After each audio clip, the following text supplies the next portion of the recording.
there is a lack of cojones, of Spaldings, of grapefruits, of balls in movie choices, some would say, these days.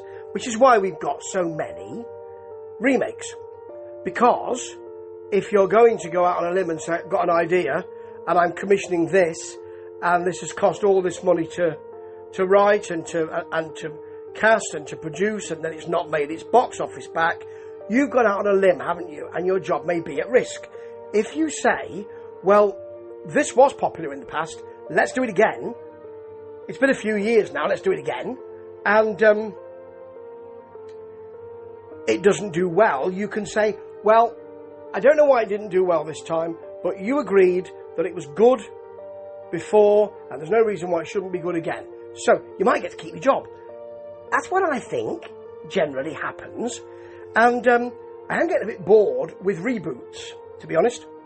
The latest one of which I've seen is Salem's Lot. Now, different for me, because some people will say, who are younger than me, will say, I really enjoyed that. Had a good time. It's a story, it's a Stephen King novel about a vampire who comes to a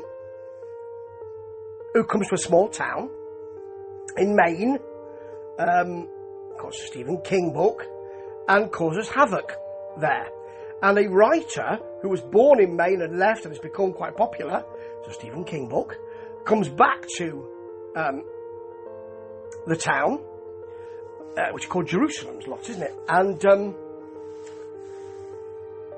finds himself involved in fighting the vampire. And I remember that TV series, I remember it being either 2 or 3. It's in the 70s. Mid-70s, isn't it? I think I saw it late 70s. It's either 2 or 3, I think it was 2 big episodes. Consequently, you saw more action than you're going to get in a 2-hour film. And some of the actors in there were extraordinary. You've got James Mason in there. David Soul plays the writer, very likeable. And James Mason plays the kind of Renfield character with a sort of put upon diffidence that he also shows in The Boys from Brazil, where you think, hang on a minute, the big boss is James Mason, but he's really diffident, and it's almost as if he's being forced to do it. Well, that just makes him even nastier. That's what you get. You get a bit of that in his performance in North by Northwest as well. Wonderful actor. He really added gravitas and something different to that series. You ain't got that here. This doesn't seem made for TV. But quite a lot of this is point and shoot. As Alan, hello Alan, my friend who I was watching it with, said, it does seem, well, we're going to tell the story here. Is there anything else? Not really. It is set in, well, I mean, it's set in an indeterminate time, really, because you've got 60s with the cars and that sort of thing. You've got 70s with some of the outfits. The love interest of your main writer character, who doesn't become the main character, that's one of the problems here, more of that in a minute, has a bobbed haircut which looks very 1990s. You've got a doctor, female doctor, who has hair which looks very 2000s, and I'm always a bit, maybe I'm just being a bit prissy about it and clutching my pearls, but I always think, well, you've dressed it well, which they have here, but actually, that's a blind spot, isn't it?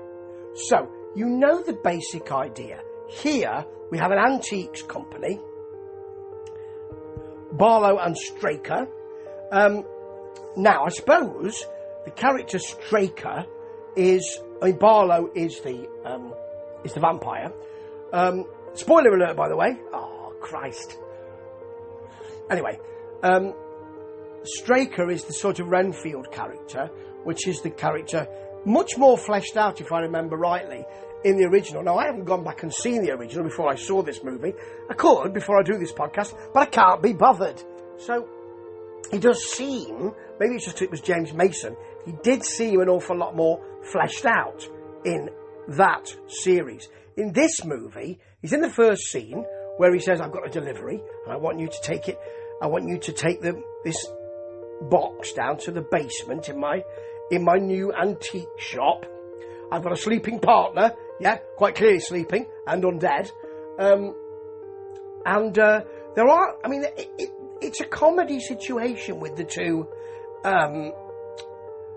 two gentlemen who deliver. Really rather good, actually. Really quite refreshing.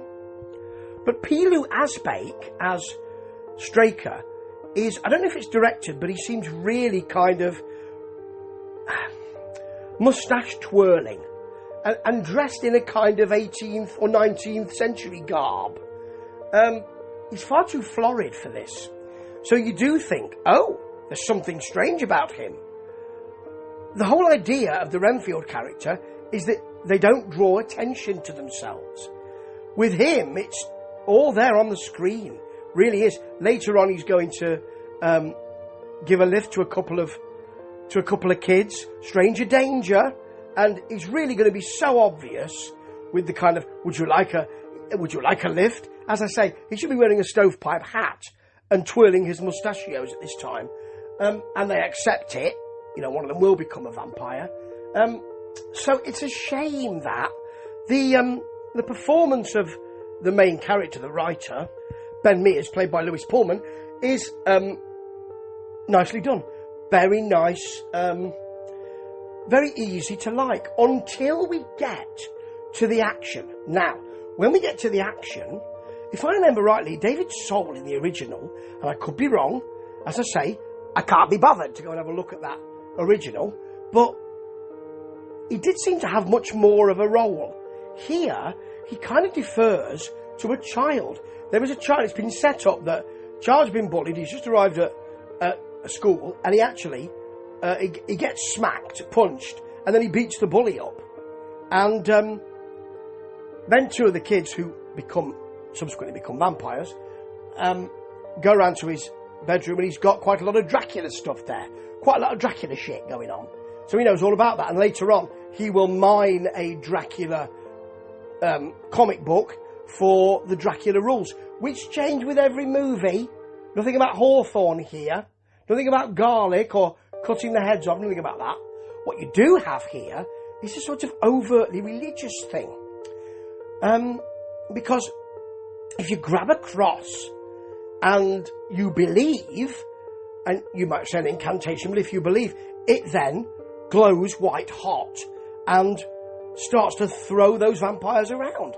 Strangely, the priest, who is a drunkard, kind of an alco priest, who doesn't really believe, you can tell, can't make that work.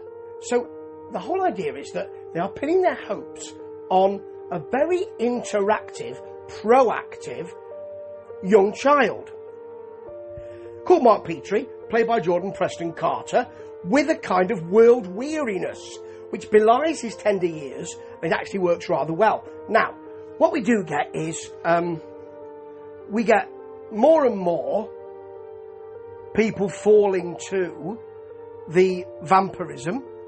We get you do get the scene at the window, open the window, that one, which is great in the TV series, the mini-series, great.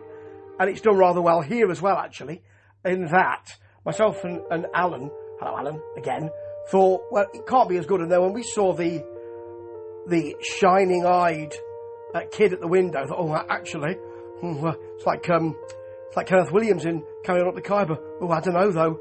But it's not going to be frightening. Oh, God, it is.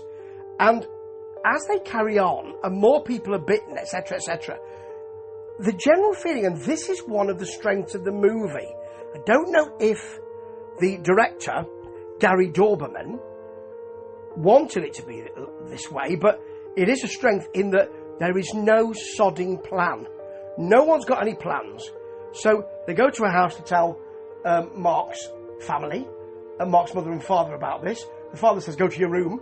Suddenly, the vampire arrives and bites both of them. By the way, the bites are like the kind of things you would get from if you're in a hardcore death match in a wrestling ring. which is, of course, something else I podcast on, sometimes they have a stapler. You know that thing where you can put your hand through? Stapler. It looks like they've got 2 staple holes. There's none of the raised, angry, kind of hammer horror feel. And I have to say, the makeup for Barlow, really rather good. Really rather good. And really rather well played by Alexander Ward. I had to go and look it up. You've got Bill Camp in there as well as a school teacher. He's always really reliable and is an eminently likeable character.